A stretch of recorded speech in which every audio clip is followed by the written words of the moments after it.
मानवाधिकार का कॉन्सेप्ट एक सभ्य समाज का कॉन्सेप्ट है जिसमें किसी व्यक्ति या व्यक्तियों के समूह को क्रूरता और यातनाओं से मुक्त जीवन यापन का अधिकार है।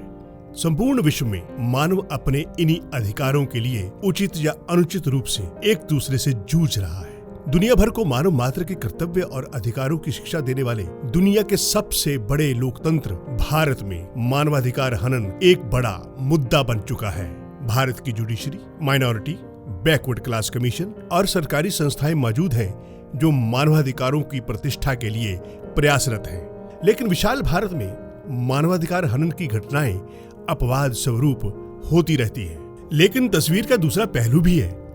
अक्सर मानवाधिकारों की स्वयंभू संस्थाएं और तथाकथित ठेकेदार मानवाधिकार के हनन का मुद्दा उछालते हैं। जब भी सुरक्षा बल आतंकवादियों और नक्सलियों को मारते हैं तो ऐसा वातावरण सृजित किया जाता है कि किसी निर्दोष को सजा हो गई हो।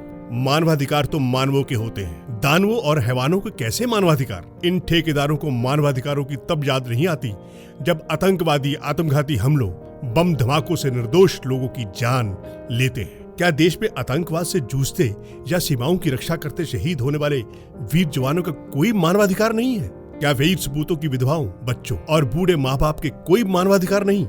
जब पत्थरबाज जवानों पर पत्थर बरसाते हैं तो जवान हाथों में बंदूक के लिए संयम का परिचय देते हैं। जब हिंसा पर काबू पाने के लिए उनके खिलाफ कार्रवाई की जाती है तो इन्हें पत्थरबाजों के मानवाधिकारों की याद आती है। जब सुरक्षा बलों के लिए तलाशी अभियान के दौरान लोग बाधाएं खड़ी करते हैं, जवान शहीद होते हैं तो इनके मानवाधिकारों की बात कोई नहीं करता।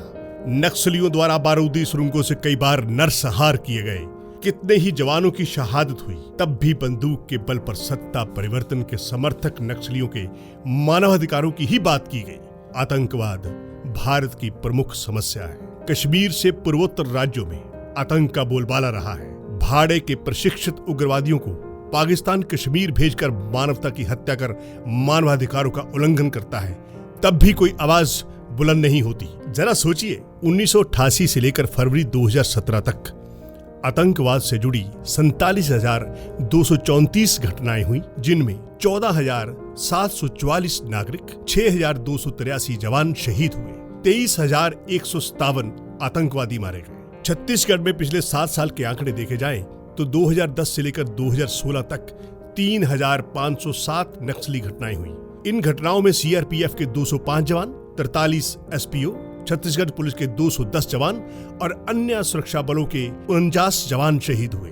इस दौरान हमलों में सरकारी विभागों के 26 कर्मचारी, अधिकारी और 531 निर्दोष लोग मारे गए। क्या हत्यारे, आतंकवादियों, नक्सलियों, वहशी दरिंदों के मानवाधिकार होने चाहिए? क्या देश के साथ द्रोह करने वालों के मानवाधिकार होने चाहिए? जरा सोचिए। और वीडियोस देखने के लिए हमारे चैनल को सब्सक्राइब कीजिए। अगर आप किसी विषय पर वीडियोस देखना चाहते हैं तो कमेंट छोड़िए।